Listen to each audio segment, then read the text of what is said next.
जी, ये पैकेट को जानते हैं ना आप? ये हरम शरीफ में मिलता है इफ़्तार के वक़्त रोज़दारों को। और मेरी बड़ी ख़्वाहिश थी कि ये पैकेट मुझे मिल जाए, लेकिन मैं इफ़्तार के वक़्त हरम जा ही नहीं रही थी, तो मुझे कैसे मिल जाए।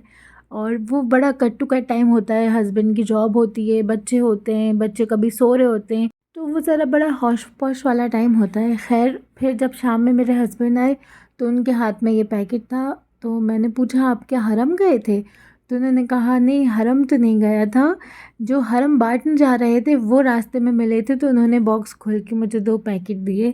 और इसमें एक इंसान का सामान होता है, बट ये मेरे हस्बैंड के साथ उनके फ्रेंड थे, तो उन्होंने अपना सामान भी इसमें ही डाल दिया कि बच्चे हैं घर पे, तो आप ये वाला भी रख लीजिए। तो अब मैं सोच नहीं सकती थी कि अल्लाह पाक ये मेरी ख़्वाहिश इस तरह पूरी कर देंगे कि जिस चीज़ के लिए मुझे अल्लाह के घर जाना था, अल्लाह ने वो बिना किसी मेहनत के मेरे घर भेज दी। अल्हम्दुलिल्लाह, अल्हम्दुलिल्लाह। अल्लाह बहुत रहीम, बहुत करीम है। जो भी अल्लाह से दिल से मांगो और अच्छी नीयत से मांगो, अल्लाह पाक ज़रूर कबूल करते हैं। उसके बाद मगरिब की नमाज़ पढ़ी और फिर ये हमारे मोहम्मद मियाँ, एक्चुअली हमारे घर के सामने एक न्यू नेबर शिफ्ट हुए हैं, वो इजिप्शियन, और ये उनकी बेटी है। इन्हें मोहम्मद मियाँ बहुत पसंद है, लेकिन मोहम्मद मियाँ को ये पसंद नहीं है। तो वो इतना ज़्यादा हमारे घर आ रही थी कि मोहम्मद से उसकी फ्रेंडशिप हो जाए। उसकी जो बहनें थी, उस हमारी बिल्डिंग में जो भी बच्चे रहते हैं, सब चाह रहे हैं कि वो मोहम्मद से फ्रेंडशिप कर ले, लेकिन मोहम्मद उसको भगा रहा था कि जाओ यहाँ से, और उसके बाद खुद ही छुप के इतने देखा सारे था। लोग जा रहे फिर हैं, ये तुम्हारी सारे दोस्ती हो लोग जाए एक बेबी साथ से, आ लेकिन गए तुम दोस्ती कि नहीं कर रहे मोहम्मद। ये लोग फ्रेंडशिप कर लें, बट मोहम्मद मियाँ ने नो भाव, बिल्कुल भाव नहीं दिया, और फिर वो बच्ची बेचारी मासूम सी चली गई। और ये देखिए गैस पर जो है वो इस तरह सुकून से बैठ के खाना खाती है, क्योंकि उस दिन अहमद और मोहम्मद ज़रा अपने आप में बिज़ी थे, ज़रा अपनी चीज़ों में, तो वो बेचारी सुकून नहीं, वो कहीं गए हुए थे, तो वो बेचारी सुकून से बैठ के खाना खा रही थी। उसके बाद फिर 29वीं शब थी, तो हम हरम चले गए थे। अल्हम्दुलिल्लाह, राना भाजी को अल्लाह पाक अच्छा रखे कि वो हमें लेके चली और गई ये थी। हमारी ये राना देखिए वाली सबसे माशाल्लाह। ऊपर। आज हमें नीचे ही पढ़ने को मिली तराबियाँ। हम लेट पहुँचे थे आज, इसलिए ये भाई राना वाली सबसे आगे माशाल्लाह। अब हम मताफ़ में पहुँच के मिलते हैं।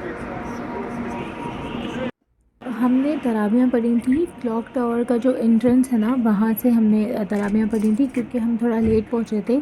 बट अल्हम्दुलिल्लाह हमें दुआ मिल गई थी ख़त्म कुरान की। और रमज़ान का तो 29वीं शब को ग़दर ज़रा कम था, फ्राइडे को इसलिए ज़्यादा था क्योंकि वो छुट्टी थी, और बाकी यहाँ के भी रियाद, जद्दा, इधर उधर के लोग भी आ गए थे सारे पास के, और हाजी तो खैर माशाल्लाह हैं ही। तो उसके बाद फिर हम लोग मताफ़ में आ गए थे। इतना ज़्यादा गदर नहीं था, बट फिर भी जो वहाँ के शूटे थे वो बहुत ज़्यादा इधर-उधर कर रहे थे, क्योंकि सफाइयाँ चल रही थी।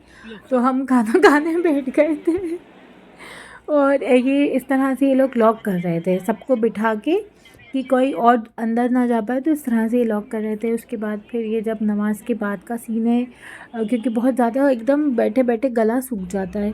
फिर ये हम बस में घर वापस जा रहे थे, सहरे का टाइम हो गया था, बस खाली थी, अमूमन इतनी खाली बस मिल नहीं रही थी हमें। और ये इस तरह लोग स्टॉप पे खड़े हो गए थे, हरम से आके उनके घर वाले उन्हें लेने आए थे। अल्हम्दुलिल्लाह अल्लाह पाक ने बहुत अच्छा रखा है। और फिर उसके बाद हम लोग जब मॉर्निंग में वापस आ रहे थे, तो ये देखिए इस तरह से लोग शॉपिंग करके जा रहे थे। उन्हें लग रहा था आज ईद हो जाएगी, बट ईद अब डिक्लेयर हुई नहीं है, इंशाल्लाह वेडनेसडे को होगी। और आपको मेरे व्लॉग्स पसंद आ रहे हैं तो please like, share and subscribe. और जो भी यहाँ हज या उम्रे के लिए आ रहे हैं, उनसे आपको लाजमी मेरे व्लॉग्स जो हैं वो शेयर करने हैं। ये मोहम्मद मियाँ ने मेरे बैग से निकाला, ये हरम में एक भाई बांट रहे थे, जब से ये वहीं बैग में ही रख